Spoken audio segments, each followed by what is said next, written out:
नया चैप्टर है ट्रायंगल। ठीक है, सबसे पहले हम देखेंगे ट्रायंगल कहते किसको। ठीक है, तो आप लोग क्लास 7 8 से ही 6 से ही ट्रायंगल के बारे में पढ़ते आए हैं। ट्रायंगल का डेफिनेशन क्या होता है?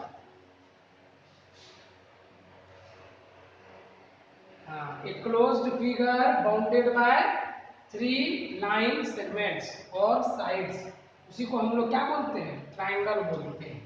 ठीक है, इसका नाम ट्रायंगल क्यों पड़ा? क्योंकि ये देखिए 2 वर्ड से बना है। ट्राई मतलब 3 और एंगल्स तो आप लोग जानते हैं। तो ऐसा क्लोज्ड फिगर, या उसको हम लोग पॉलीगन भी कह सकते हैं। ठीक है, जो कितने लाइन सेगमेंट से बना होता है? 3 लाइन सेगमेंट से या 3 साइड से बना होता है, उसी को हम लोग क्या बोलते हैं? ट्रायंगल बोलते हैं। ठीक है, और इस ट्रायंगल में एंगल्स भी कितने होते हैं? 3। किसी ट्रायंगल को कैसे डिनोट किया जाता है? तो ABC। ठीक है, या इसको हम लोग ट्रायंगल BCA या ट्रायंगल CAB, या इसी को ACB, या इसी को BAC, या इसी को CBA। ये कुछ भी नाम दे सकते हैं, किधर से भी स्टार्ट हो सकता है, कहीं कोई दिक्कत नहीं है। तो इसमें एंगल्स के जैसा परेशानी नहीं है कि किसको सेंटर में रखना है, किसको नहीं रखना है। ठीक है, हम लोग किधर से भी इसका नोमेनक्लेचर कर सकते हैं, और यही कंफ्यूजन आपके एग्जाम में होता है। ठीक है, इसलिए एग्जाम में याद रखिएगा कि एक ही फॉर्मेट कोई भी आपको पकड़ना है। ठीक है, कुछ इस तरह से लिखते हैं, या कुछ इसमें क्या करते हैं, एंटी क्लॉकवाइज या क्लॉकवाइज ट्रायंगल्स का नाम लिखना स्टार्ट करते हैं। ठीक है, तो ध्यान में रखना है कि एक बार जो आप ट्रायंगल का नाम रख दिए, आगे हर जगह पर उसी का यूज करना है। ऐसा नहीं कि एक जगह ABC यूज कर लिए, दूसरे जगह BCA यूज कर लेंगे, तब उसके बाद में आपको इसमें रिलेशन मिलाने में बहुत ज्यादा दिक्कत हो सकती है। अगर एक बार आपने ABC रखा है तो आप समझ गए लेटर्स इंक्रीजिंग ऑर्डर में है। हमेशा क्या करना है? लेटर्स को इंक्रीजिंग ऑर्डर में ही रखना है। इसके बाद ट्रायंगल क्या है आपको समझ में आ गया। इसके बाद हम लोग पढ़ते हैं, आगे जब जाते हैं क्लास 8 में 9th में, तो टाइप्स ऑफ ट्रायंगल्स के बारे में हम लोग पढ़ चुके हैं कि ट्रायंगल्स कितने तरह के होते हैं। ट्रायंगल्स का डिवीजन जो है वो 2 बेसिस पर किया जाता है, आप जानते हैं। पहला तो एंगल के बेसिस पर, on the basis of angle. ठीक है, एंगल के बेसिस पर, और दूसरा on the basis of sides, side के बेसिस पर। एंगल के बेसिस पर ट्रायंगल कितने तरह का होता है? 3 टाइप्स का होता है। कौन कौन सा? एक्यूट एंगल ट्रायंगल, दूसरा राइट एंगल ट्रायंगल, तीसरा ऑब्ट्यूज एंगल ट्रायंगल। ठीक है, उसी तरह साइड्स के बेसिस पर भी 3 तरह का होता है। क्या क्या बताइए? इक्विलैटरल ट्रायंगल, स्केलेन ट्रायंगल, और तीसरा आइसोसेल्स ट्रायंगल। ठीक है, एक्यूट एंगल ट्रायंगल किसको कहते हैं? ऐसा ट्रायंगल जिसका तीनों एंगल, ध्यान से समझिएगा, एक एंगल नहीं, तीनों एंगल 90 डिग्री से कम हो, उसको हम लोग एक्यूट एंगल ट्रायंगल कहते हैं। राइट एंगल किसको कहते हैं? जिसका एक एंगल 90 डिग्री के बराबर, ओनली वन, एक से ज्यादा नहीं। और दूसरा ऑब्ट्यूज एंगल ट्रायंगल किसको कहते हैं? जिसका एक एंगल 90 डिग्री से बराबर। इसमें तीनों होता है, बाकी सब में 1 1 होता है। ठीक है, उसी तरह इक्विलैटरल ट्रायंगल किसको कहते हैं? अगर तीनों साइड सेम हो जाए उसको हम लोग इक्विलैटरल ट्रायंगल बोलते हैं। ठीक है, स्केलेन ट्रायंगल किसको कहते हैं?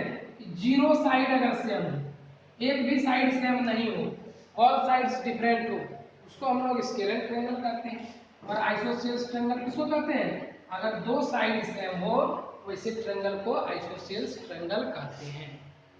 ठीक है, नेक्स्ट हम लोग चलते हैं इसमें एरिया कैसे निकालते हैं एक्यूट एंगल ट्रायंगल में। आपने पढ़ा है तो मान लीजिए अगर ये कोई एक एक्यूट एंगल ट्रायंगल बना है तो उसका एरिया निकालने के लिए एक परपेंडिकुलर डालना होता है सामने वाली साइड पर, जिसको अल्टीट्यूड बोला जाता है या हाइट बोला जाता है। ठीक है, यह अल्टीट्यूड हमेशा इस ट्रायंगल के अंदर होता है। किसी एक्यूट एंगल ट्रायंगल में जो पॉइंट्स बता रहे हैं सबको ध्यान रखना, इसका आगे जरूरत पड़ेगा। किसी एक्यूट एंगल ट्रायंगल में जो हाइट होता है परपेंडिकुलर, वो हमेशा ट्रायंगल के अंदर होता है। ठीक है, जिस पर यह हाइट रहता है उसको हम लोग बेस कहते हैं। इसका एरिया होता है half into total base into height, ये माइंड में रखना है। दूसरा राइट एंगल ट्रायंगल, जो राइट एंगल ट्रायंगल होता है उसका हाइट एक साइड ही हो जाता है। ये जो साइड है यही इसका हाइट है। ध्यान दीजिएगा, पहले भीतर है फिर साइड पर आया। ठीक है, इसका एरिया कैसे निकालते हैं, तो half into base into height. और अब क्या होगा, साइड से बाहर चला जाएगा। तीसरा जो ट्रायंगल बनता है ऑब्ट्यूज एंगल ट्रायंगल, इसमें अगर आपको इस ट्रायंगल का एरिया निकालना है तो आपको जो ये परपेंडिकुलर डालेंगे वो क्या होगा, ट्रायंगल से बाहर चला जाएगा और ये इसके एक्सटेंडेड पार्ट पर जाकर परपेंडिकुलर होता है। ध्यान में रखना है, important point. Acute angle triangle में हाइट ट्रायंगल के भीतर होता है, बेस इंटू हाइट, टोटल ये बेस एक साइड इंटू हाइट। और राइट एंगल ट्रायंगल में हाइट जो है वो ट्रायंगल के ऊपर ही होता है, इसीलिए half into base into height. और ऑब्ट्यूज एंगल ट्रायंगल में हाइट जो है वो ट्रायंगल से बाहर होता है। ठीक है, और मेरा बेस जो है ये वाला पोर्शन ही हो जाता है।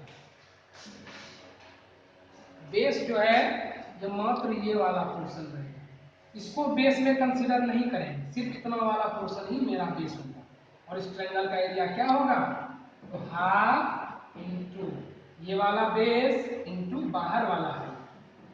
इस पॉइंट को अपने ब्रेन में फीड कर लीजिए, इसका आगे इस चैप्टर में बहुत यूज होने वाला है। ठीक है, यहाँ तक हम लोग पढ़ चुके हैं। इसके बाद हम लोग क्लास 9th में जैसे आए, ये हम लोग 8th क्लास में पढ़े थे। ठीक है, जैसे ही 9th में हम लोग आए फिर हमने पढ़ा कॉन्ग्रुएंसी ऑफ ट्रायंगल्स। कॉन्ग्रुएंसी का मतलब होता है कि अगर दो ट्रायंगल एक दूसरे को कंप्लीटली ओवरलैप कर ले तो वैसे ट्रायंगल्स को कॉन्ग्रुएंट कहते हैं। और ये सिर्फ ट्रायंगल्स में ही नहीं होता है, लगभग सभी फिगर्स में, ज्योमेट्रिकल फिगर्स में हो सकता है। जैसे 1 रुपये का दो सेम साइज का अगर सिक्का लेंगे तो दे आर कॉन्ग्रुएंट। ठीक है, उसी तरह आप किसी कंपनी का बना हुआ एक ही मॉडल का दो पेन ले लीजिए या दो मोबाइल ले लीजिए, दे आर कॉन्ग्रुएंट। ठीक है, तो आगे हमने पढ़ा कॉन्ग्रुएंसी। कॉन्ग्रुएंसी का मतलब होता है कि शेप भी सेम होगा और साथ ही साथ साइज भी क्या होगा, सेम। तो दो ऐसा ज्योमेट्रिकल फिगर जिसका शेप और साइज दोनों सेम होता है उसको हम लोग क्या बोलते हैं, कॉन्ग्रुएंट फिगर्स बोलते हैं। और वही हमने ट्रायंगल्स में भी पढ़ा, कॉन्ग्रुएंट ट्रायंगल्स कैसे ट्रायंगल को कॉन्ग्रुएंट करते हैं, क्लास 9th में हम लोग पढ़े। उसका बहुत सारा थ्योरम देखे, प्रॉपर्टी, जैसे हमने एसएसएस पढ़ा कॉन्ग्रुएंसी। ठीक है, आपको याद होगा एसएएस पढ़े, एएसए पढ़े और आरएचएस पढ़े। इस तरह से 4 कॉन्ग्रुएंसी हमने पढ़ा कॉन्ग्रुएंट ट्रायंगल्स। अब हमको क्लास 10th में क्या पढ़ना है, तो सिमिलरिटी। हमको जो यहाँ पढ़ना है वो है सिमिलरिटी। सिमिलरिटी किसको कहते हैं, कि ऐसा अगर फिगर्स का ऐसा प्रॉपर्टी जिसमें उसका शेप सेम हो, शेप क्या हो, सेम हो, वैसे फिगर्स को हम लोग सिमिलर फिगर्स कहते हैं। तो सिमिलर फिगर्स का अगर आपको डिफिनेशन पूछेगा तो आप कह सकते हैं 2 or more figures having same shape are known as similar figures। जैसे अगर आप एक सिक्के को देखें, सर्कल को देखें, जो भी सर्कल्स होते हैं उनके शेप एक जैसे होते हैं। ठीक है, इनमें क्या होता है, सेंटर से हर एक डिस्टेंस बराबर होता है। किसी भी सर्किल में अगर देखेंगे तो आपको यही प्रॉपर्टी मिलेगी, इसका शेप एक जैसा होता है, ठीक है, हर एक पॉइंट का सेंटर से डिस्टेंस बराबर होता है। तो हम लोग सारे सर्किल्स को क्या बोलते हैं, सिमिलर फिगर बोलते हैं। उसी तरह और भी पिक्चर्स देख सकते हैं, जैसे राइट ट्रायंगल्स देखिए, एक राइट ट्रायंगल, उसी तरह दूसरा छोटा वाला राइट ट्रायंगल बना रहे हैं, इससे भी छोटा वाला राइट ट्रायंगल बना रहे हैं, ठीक है, और इससे भी छोटा वाला राइट ट्रायंगल। अगर इन चारों शेप को हम देखें तो ये देखने में सिमिलर लगता है। सिमिलर का मतलब इक्वल नहीं होता है, सिमिलर वर्ड और इक्वल वर्ड में अंतर होता है। इक्वल का मतलब हुआ बराबर, सिमिलर का मतलब हुआ एक जैसा। जो देखने में एक जैसा लगे उसको हम लोग सिमिलर फिगर्स कहते हैं। तो ये सारे ट्रायंगल्स क्या हो जाएंगे, सिमिलर ट्रायंगल्स हो जाएंगे। ये सारे सर्कल्स क्या हो जाएंगे, बताइए, सिमिलर सर्कल्स हो जाएंगे। उसी तरह अगर आप रेक्टेंगल्स को देखें,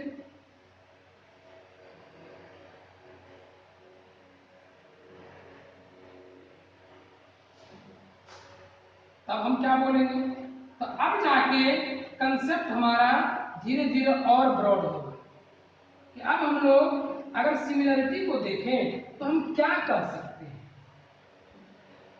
पिक्चर सिमिलर कैसे होता है, कहता किसी भी दो फिगर्स के सिमिलर होने का दो कंडीशन होता है। क्या क्या कंडीशन होता है, सबसे पहला कंडीशन होता है कि दोनों का करस्पॉन्डिंग एंगल्स बराबर होना चाहिए।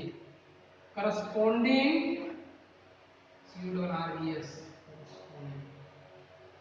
corresponding angles should be equal, ठीक है। और दूसरा क्या चीज होना चाहिए, इनका जो साइड है, ये जो साइड देख रहे हैं, ऐसा नहीं है कि हर रेक्टेंगल को आप क्या कर दीजिएगा, सिमिलर कर दीजिएगा, ऐसा नहीं। सिमिलर हम कब कहेंगे, सिमिलर का मतलब होता है कि अगर उसको चारों तरफ से, हर तरफ से बराबर एक्सपेंड किया जाए या कॉन्ट्रैक्ट किया जाए तो वो चीज सिमिलर होता है। कहने का मतलब है अगर ये इधर से छोटा हो रहा है जितना, इधर से भी उतना ही छोटा होना चाहिए, ये भी उतना ही छोटा होना चाहिए, तभी जाकर क्या बनेगा, सिमिलर ट्रायंगल्स बनेगा। उसी तरह इसमें भी अगर हम देखें, अगर इस लेंथ को हम फैला रहे हैं, स्ट्रेच कर रहे हैं, तो अगर दुगुना स्ट्रेच किए तो इसको भी दुगुना स्ट्रेच करना है, इसको भी दुगुना स्ट्रेच करना है, इसको भी दुगुना स्ट्रेच करना है, तब जो फिगर बनेगा इसके जैसा वो क्या होगा, सिमिलर फिगर्स होगा। तो पहली बात कि एंगल सेम होना चाहिए। करस्पॉन्डिंग एंगल का मतलब आपको मालूम है, जैसा ये वैसा ये, जैसा ये वैसा ये, जैसा ये वैसा ये, जैसा ये वैसा ये, इसको करस्पॉन्डिंग कहते हैं। आपने पैरेलल लाइंस में करस्पॉन्डिंग पढ़ा था, ऊपर मतलब ऊपर, नीचे मतलब नीचे, याद कीजिए। करस्पॉन्डिंग एंगल्स पढ़े हैं, ऊपर मतलब ऊपर, नीचे मतलब नीचे, इधर मतलब इधर, इधर मतलब इधर। जैसा एक फिगर में हो वैसा ही दूसरे फिगर में जो एंगल होगा उसको हम लोग करस्पॉन्डिंग एंगल्स कहते हैं। जैसे इस ट्रायंगल को देखिए, इस ट्रायंगल में भी ये है परपेंडिकुलर वाला एंगल, ठीक है, इसका ये वाला, इसका ये वाला, इसका ये वाला, ये चारों करस्पॉन्डिंग कहलाएगा। उसी तरह अगर हम इसको ले रहे हैं तो ये वाला, ये वाला, ये वाला करस्पॉन्डिंग कहलाएगा। इसी तरह अगर हम इसको ले रहे हैं तो ये वाला, ये वाला, ये वाला क्या कहलाएगा, करस्पॉन्डिंग एंगल्स कहलाएगा। तो पहली बात हो गई करस्पॉन्डिंग एंगल्स बराबर होना चाहिए। और दूसरा क्या करता है, साइड्स जो है, करस्पॉन्डिंग साइड्स,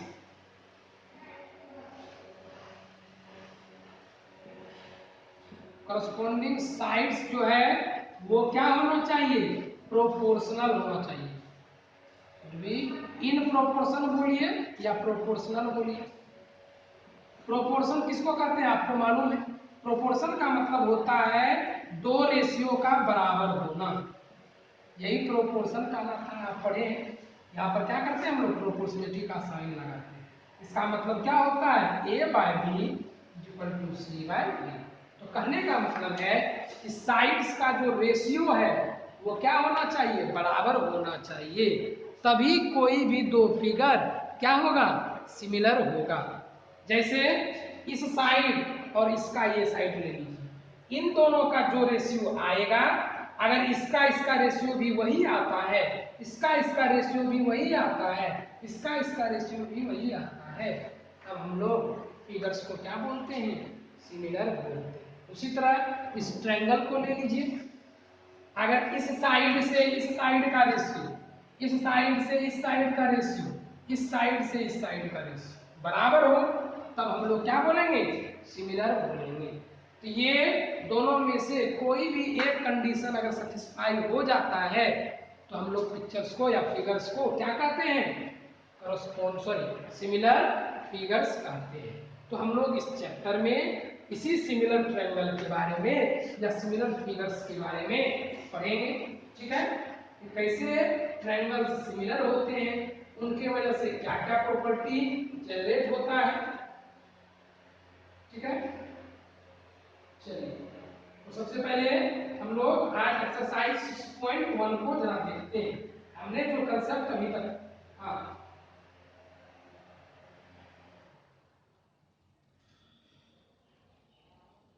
हाँ हो जाता है। ठीक है, कुछ जगह पर कंसेप्शन में थोड़ा सा कंट्राडिक्शन है, कहीं पर लिखता है कि दोनों चीज होना चाहिए, कहीं पर दोनों नहीं होना, पर हम लोग ऐसा जो करते हैं कि कोई भी एक हो जाएगा तो चला जाएगा। ठीक है, सारे एंगल्स, एंगल का मतलब एक एंगल नहीं, ठीक है, हाँ सारा एंगल, ऑल कॉरस्पॉन्डिंग, ठीक है ना, ऑल कॉरस्पॉन्डिंग साइड्स। ठीक है, वैलिडेशन जब भी किया जाता है प्रैक्टिकली तो दोनों चीज को देखा जाता है, पर हम लोग जब थ्योरेटिकली करेंगे तो हाँ हाँ बोलिए, रेक्टेंगल और स्क्वायर, चलिए ठीक है, चलिए क्वाड्रिलेटरल की तरफ जाना नहीं चाह रहे थे, पर चलो कोई बात नहीं, ये कंसेप्ट है जिसको डिस्कस कर देते हैं। अब हम लोग देखते हैं रेक्टेंगल और स्क्वायर, क्या रेक्टेंगल और स्क्वायर सिमिलर हो सकता है। चलिए पिक्चर बनाते हैं, एक रेक्टेंगल ले लेते हैं, ठीक है, और दूसरा स्क्वायर ले लेते हैं, ये वाला ये वाला ये वाला ये वाला। देखिए हम क्यों बोले थे कि मिसकंसेप्शन, इसका कारण यही है, अगर इन दोनों पिक्चर्स को आप गौर से देखें, ठीक है, अगर इन दोनों पिक्चर्स को आप गौर से देखेंगे तो देखिए आप क्या पाते हैं कि इसका जो करस्पॉन्डिंग एंगल्स है वो क्या है सर, देखिए बराबर, देख रहे हैं, ए बी सी,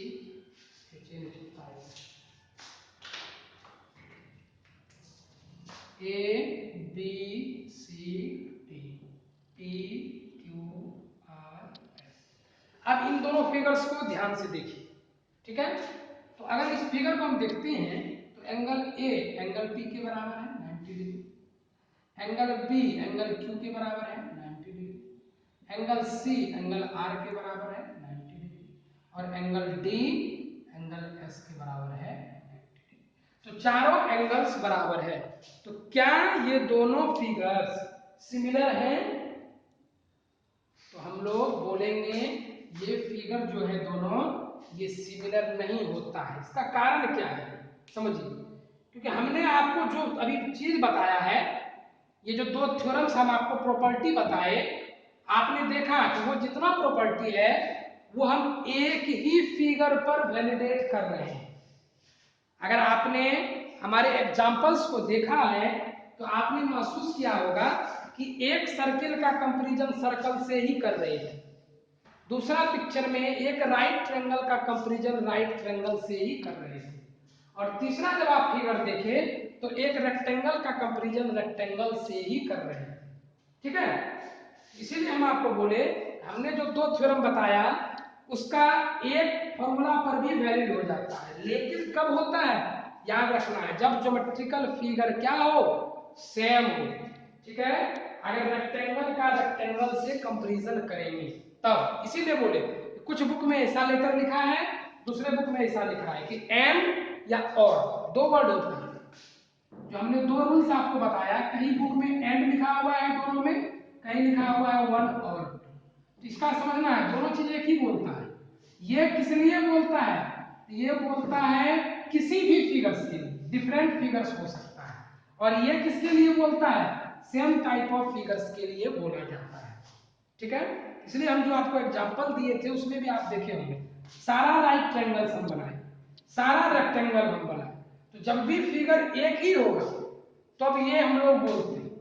ठीक है, लेकिन अगर फिगर डिफरेंट हो जाता है तब आपको क्या करना होगा? दोनों चीज को वैलिडेट करना होगा कि एंगल्स भी बराबर होने चाहिए और साइड का रेशियो भी सेम होना चाहिए। अब हम लोग चेक करते हैं कि क्या साइड का रेशियो सेम है।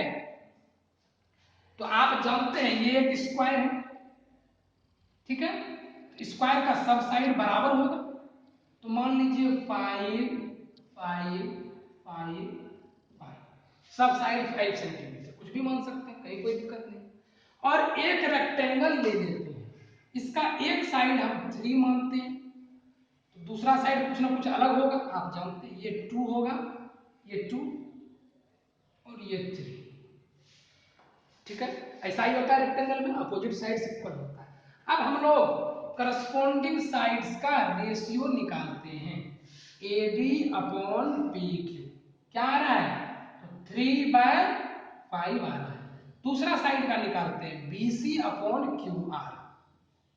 ये कितना आ रहा है? 2/5 आ रहा है। अब हम तीसरा साइड निकालते हैं, CD अपॉन RS। कितना आ रहा है? 3/5 आ रहा है। और चौथा साइड निकालते हैं, AD अपॉन PS। ये कितना आ रहा है? 2/5। तो आप क्या ऑब्जर्व कर रहे हैं? क्या चारों रेशियो सेम है? बताइए, क्या चारों रेशियो सेम है? नहीं है। तो इसीलिए हम लोग एक रेक्टेंगल और एक स्क्वायर को कभी भी सिमिलर फिगर्स नहीं कहेंगे अगर उनका रेशियो सेम नहीं होगा। आपको चेक करना होगा रेशियो सेम होता है या नहीं होता है, और ऐसा होगा ही नहीं। क्यों नहीं होगा? क्योंकि इसका सारा साइड बराबर हो जाता है और इसका एक साइड बराबर नहीं होता है। तो जो बराबर नहीं होता है तो वो रेशियो को बदल देगा ना, वो रेशियो को क्या कर देगा? चेंज। आप कोई भी वैल्यू ले लीजिए, आप यहाँ पर 5 की जगह 9 भी लीजिएगा तब भी यही होगा, 9 9 9 9। यहाँ आप कुछ भी ले लीजिए, 9 ले लीजिए, इधर कुछ ना कुछ चेंज कीजिएगा ना, देखिए यहीं पर चेंज हो जाता है, यही रेशियो को बदल देता है। ठीक है, इसीलिए ये दोनों फिगर्स सिमिलर नहीं होते हैं। आगे हम लोग चलते हैं इसी तरह का कंसेप्ट। अब हम लोग देखते हैं इसी क्वाड्रिलेटरल में। चलिए सर, आपने कहा कि साइड्स का रेशियो, एंगल्स बराबर हो गया, साइड बराबर नहीं होगा, तो नहीं होगा। एक ऐसा फिगर लेते हैं जिसमें साइड्स का रेशियो सेम हो जाए, जैसे कि एक रोम्बस और दूसरा स्क्वायर, एक रोम्बस और दूसरा स्क्वायर। तो क्या ये दोनों सिमिलर फिगर्स होंगे? अब यहां पर देख लीजिए, रोम्बस का साइड मान लेते हैं 3 है, तो 3 3 3 3। आप जानते हैं रोम्बस के सारे साइड्स बराबर होते हैं। स्क्वायर का साइड आप 5 मान लीजिए, तो 5 5 5 5। अब जरा अगर हम साइड का रेशियो देखें तो 3:5, 3:5, 3:5, 3:5। हर एक साइड का रेशियो सेम है। लेकिन अगर हम एंगल्स की बात करें तो आप जानते हैं स्क्वायर का हर एक एंगल 90 डिग्री होता है, ठीक है, और रोम्बस का जो एंगल है वो बराबर 90 डिग्री नहीं होता है, ये कुछ भी हो सकता है। ठीक है, आप जानते हैं।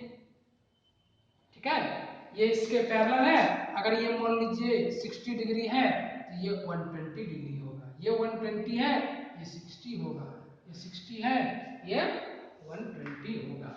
तो इस तरह से ये एंगल्स अगर आप देखें तो करस्पॉन्डिंग एंगल बिल्कुल भी बराबर नहीं है, तो हम कह सकते हैं ये फिगर्स क्या हैं? सिमिलर नहीं है। तो अगर आप दो डिफरेंट फिगर्स में चेक कीजिएगा तब आपको एंड वाला कंसेप्ट यूज करना है।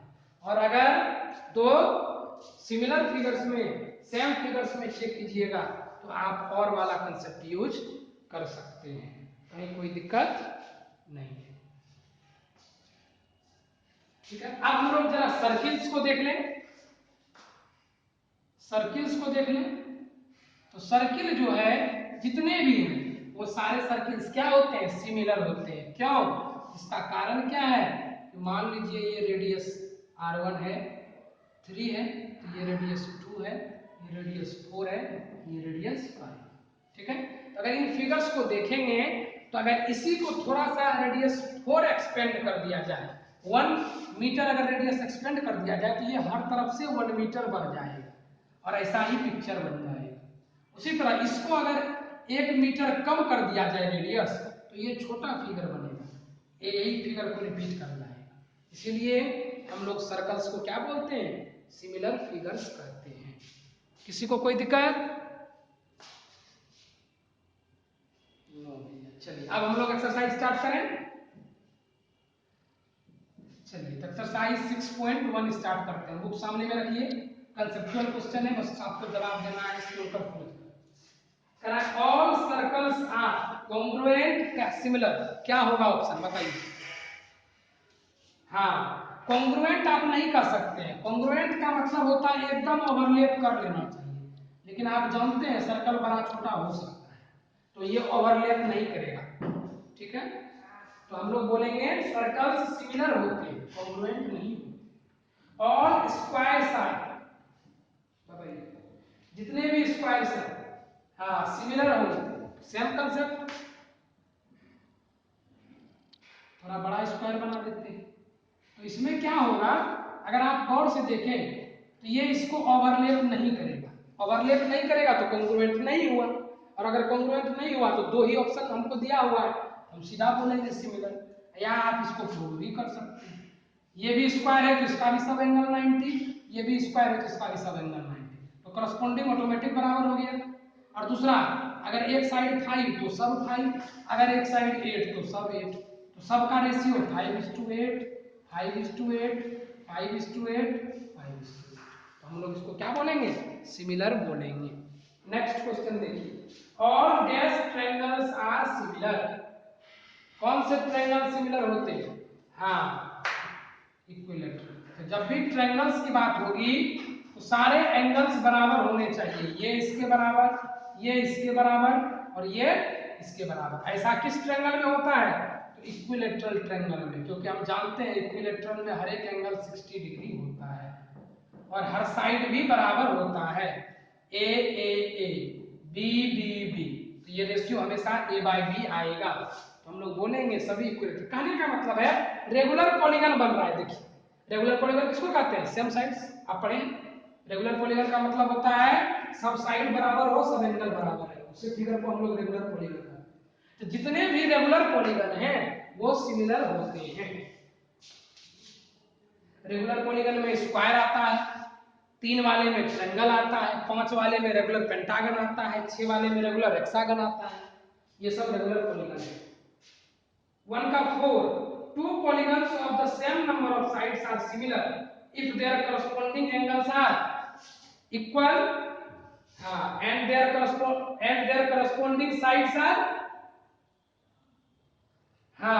सिमिलर होने के लिए याद रखना है, सिमिलर होने के लिए साइड जो है वो प्रोपोर्शनल होना जरूरी है। इक्वल होने की कोई जरूरत नहीं, प्रोपोर्शनल हो जाए तो हो जाएगा, इक्वल होने से भी हो जाता है, देख लीजिए। ठीक है, तो इक्वल होने से भी हो जाता है सिमिलर। तो हम लोग कह सकते हैं कि जितने भी कॉन्ग्रुएंट फिगर हैं वो सारे सिमिलर हो सकते हैं। क्यों? क्योंकि अगर इक्वल है तो प्रोपोर्शन तो ऑटोमेटिक होगा। इक्वल चीज प्रोपोर्शनल होता है, देख लीजिए इसका तीनों साइड बराबर है, इसका भी तीनों साइड बराबर है, तो अगर इक्वल है तो प्रोपोर्शनल तो होना ही होना है। ठीक है, इसीलिए जितने भी कॉन्ग्रुएंट फिगर्स हैं वो सारे सिमिलर होते हैं। ठीक है, लेकिन सिमिलर फिगर कॉन्ग्रुएंट हो ये जरूरी नहीं है। सारे सिमिलर फिगर्स कॉन्ग्रुएंट नहीं होते हैं, सिर्फ वही होगा जिसका साइड बराबर होगा। ठीक है, इस तरह का क्वेश्चन पूछता है all congruent figures are similar, true की फॉल्स। दूसरा पूछेगा all similar figures are congruent, true की फॉल्स। तो सिमिलर फिगर सारा कॉन्ग्रुएंट नहीं होगा, जिसका साइड बराबर होगा सिर्फ वही होगा, नहीं तो नहीं। नेक्स्ट कहता है अलग अलग एग्जांपल देना है सिमिलर फिगर का और नॉन सिमिलर फिगर्स का। आप दे सकते हैं, बोलिए। यस भाई, चलिए नेक्स्ट देखिए, कहता है state whether the following quadrilaterals are similar और नॉट। दोनों पिक्चर को देखकर बताना है कि सिमिलर है या नहीं। अगर दोनों पिक्चर को हम गौर से देखें तो एक रोम्बस है, दूसरा स्क्वायर है, तो इसका साइड तो प्रोपोर्शनल है, साइड का रेशियो हर तरफ से सेम है, लेकिन एंगल्स का रेशियो सेम नहीं है। तो इस तरह से आप उसको एक्सप्लेन कीजिएगा बढ़िया से। पहले सब साइड का रेशियो निकालिएगा, जैसे अभी हम आपको एक्सप्लेन किए थे। ठीक है, साइड का रेशियो निकालिएगा, शो कर दीजिएगा कि साइड्स का रेशियो क्या है, सेम है। लेकिन एंगल्स के बारे में आपको मालूम नहीं है, एंगल्स सेम नहीं है, इसीलिए हम बोलेंगे कि फिगर्स सिमिलर नहीं है। ठीक है, किसी को कोई दिक्कत, बोलिए।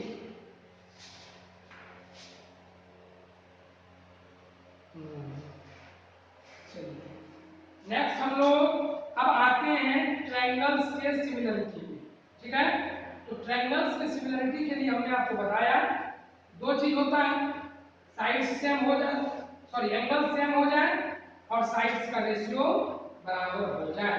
तो वैसे दो ट्रायंगल्स को हम लोग क्या बोलेंगे, सिमिलर ट्रायंगल्स बोलेंगे। ठीक है, दो ट्रायंगल्स ABC और दूसरा ट्रायंगल DEF, ये सिमिलर कब होगा, ABC is similar to DEF। ऐसा कब होगा, याद रखना है करस्पॉन्डिंग AD के बराबर होना चाहिए, BE के बराबर होना चाहिए। जैसा फॉर्मेट में लिखेंगे आप उसी तरह से आपको एंगल्स को बराबर करना होगा, एंगल C एंगल F के बराबर होना चाहिए। दूसरा AB DE के बराबर होना चाहिए, सॉरी AB बाय DE, ये किसके बराबर होना चाहिए, तो BC बाय EF के। ऑर्डर आप चेंज नहीं कर सकते हैं। और तीसरा AC बाय DF। ठीक है, तो आप इसको कह सकते हैं इंप्लाइज बोथ वे, कि अगर ऐसा होता है तो ट्रायंगल सिमिलर होगा, और अगर ट्रायंगल सिमिलर है तो ऐसा होगा, that is implies both way. ठीक है, और जब भी आप सिमिलर ट्रायंगल्स का नाम लिखेंगे तो आपको इस बात का ध्यान रखना है कि नाम इसी फॉर्मेट में लिखना है कि अगर A D के बराबर है, अगर इधर पहले A लिखे हैं तो इधर पहले आपको B लिखना है, इधर B लिखे हैं तो इसके सामने में इसको E लिखना है, इधर C लिखे हैं तो इसके सामने में F लिखना है। आपको ऐसा ही लिखना होगा, नहीं तो कंफ्यूजन हो सकता है, कोई टीचर आपका गलत भी कर सकता है। उसी तरह इधर से भी आप देख के लिख सकते हैं, AB के साथ DE है तो इधर भी AB लिखिए, इधर भी BE लिखिए। अब जो एक साइड बच गया, इसका C बच गया, इसका F बच गया, इस तरह से आपको लिखना है। ठीक है, तभी आप इस पिक्चर को देखकर बोल सकते हैं कि A D के बराबर, B E के बराबर, C F के बराबर। करस्पॉन्डिंग का मतलब यही होता है। ठीक है, ये नहीं मान लीजिए एक राइट ट्रायंगल ये है और दूसरा राइट ट्रायंगल ये है ABC, ये है PQR। सर बोले हैं ट्रायंगल का नाम इधर से भी हम लिख सकते हैं, चलिए हम इसको लिख दिए ABC और इसको हम लिख दिए क्या चीज, R और PQ। ऐसा आप बिल्कुल नहीं करेंगे, अगर ऐसा करेंगे तो आपका गलत हो जाएगा। ठीक है, क्योंकि करस्पॉन्डिंग वर्ड का मतलब ही यही होता है कि आपको करस्पॉन्डिंग को ही लिखना है। तो B के सीधा में अगर B मिडिल में है 90 डिग्री वाला एंगल, तो इसका भी 90 डिग्री वाला एंगल Q जो है वो मिडिल में होना चाहिए। अब बाकी जो दो साइड बचा, तो आप देखिए कि एक ट्रायंगल में किधर से लिख रहे हैं, जैसे ABC जा रहे हैं कहने का मतलब एंटी क्लॉकवाइज जा रहे हैं तो दूसरे में भी आपको एंटी क्लॉकवाइज ही जाना है, पी क्यू आर ही लिखना है, ये नहीं कि आप आर क्यू पी लिखने लगे। ठीक है, ऐसा नहीं करना है। आप इस बात को माइंड में रखिए, पूरा कंफ्यूजन के लिए आगे तैयार रहिए। और हम आपको एक ही चीज बताएंगे बचने के लिए कि आपको पकड़ना है क्लॉकवाइज या तो एंटी क्लॉकवाइज, कोई भी एक ही चीज को आप पकड़िए और उसी को पकड़े रहिएगा पूरे चैप्टर के दौरान, नहीं तो इस तरह का बहुत सारा कंफ्यूजन और अर्थ का ये अनर्थ कर देगा। क्योंकि अगर इसके हिसाब से आपने लिख दिया तो आप बोल रहे हैं ये जो बीच वाला एंगल बी है ये एंगल पी के बराबर है, जबकि ऐसा बिल्कुल भी नहीं है। पिक्चर को देख लीजिए, आपको समझ में आ जाएगा। तो जब भी हम लोग ट्रायंगल्स को सिमिलर लिखेंगे तो ऑर्डर सेम होना चाहिए। ठीक है, अगर 90 बीच में रखे हैं तो 90 बीच में रखेंगे दोनों का, और अगर एंटी क्लॉकवाइज गए हैं तो एंटी क्लॉकवाइज ही जाएंगे। क्लॉकवाइज अगर आ रहे हैं तो क्लॉकवाइज ही आएंगे। जैसे अगर ए सी बी लिखना है तो आप यहां से स्टार्ट कीजिएगा, जैसे यहां से स्टार्ट कीजिए, इसको भी पी आर क्यू ही लिखना होगा। इस बात को ध्यान में रखना है। ये हम लोग कॉन्ग्रुएंसी में भी करते हैं, पर कॉन्ग्रुएंसी में ज्यादा प्रभाव नहीं पड़ता है क्योंकि उस जगह पर आपको नजर आता है, पर सिमिलरिटी में आपको नजर नहीं आएगा क्योंकि कॉन्ग्रुएंसी में साइड का लेंथ दिया होता है या दिया होता है कि ये इसके बराबर है, लेकिन इसमें आपको दिया नहीं रहेगा। वो आपको माइंड शार्पनेस यूज करके प्रेडिक्ट करना होगा। ठीक है, तो आज आपका ये रहा एक्सरसाइज 6.1, इसको कंप्लीट कर लीजिएगा। फिर कल हम लोग देखेंगे ट्रायंगल से रिलेटेड थ्योरम और कैसे सिमिलरिटी दो ट्रायंगल्स में प्रूव किया जाता है, क्या क्या उसका क्राइटेरिया है। जैसे कि हम लोग ये 4 प्रॉपर्टी अभी पढ़े थे, ऐसे ऐसे ऐसा ही सिमिलरिटी में भी पढ़ेंगे। ठीक है, तो आज के लिए इतना ही, थैंक यू।